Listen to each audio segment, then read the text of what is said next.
Le gouvernement fédéral a accordé à la commission électorale le feu vert pour organiser les élections législatives qui ont été entachées de retard et de résistance de la part des membres de l'opposition. Le Premier ministre somalien Mohamed Hussein Roble a fait cette annonce après avoir rencontré les dirigeants régionaux des États de Galmudug, d'Ish Rabel et de la Somalie du Sud-Ouest, ainsi que le gouverneur de la région de Benadir. Le gouvernement fédéral a décidé de commencer la mise en œuvre des élections afin d'éviter de nouveaux retards qui pourraient compromettre la réalisation des accords électoraux conclus le 17 décembre 2020.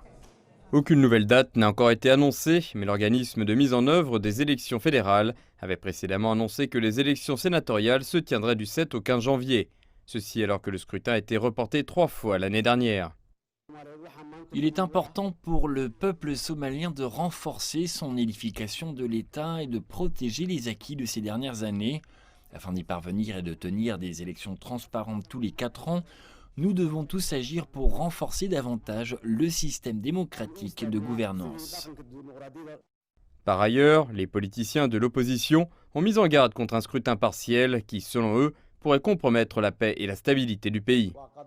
Le processus électoral doit être un processus clair et transparent, un processus qui crée la confiance et est basé sur un consensus clair, une confiance et une compréhension générale entre les parties prenantes.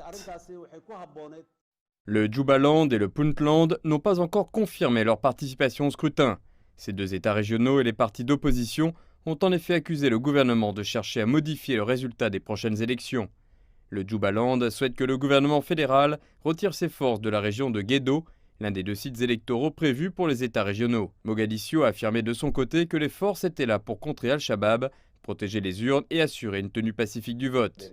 Il est nécessaire de mener un dialogue entre toutes les parties prenantes pour convenir des questions électorales litigieuses, les aborder ensemble et convenir d'un processus électoral juste, inclusif et participatif pour toutes les parties politiques prenantes.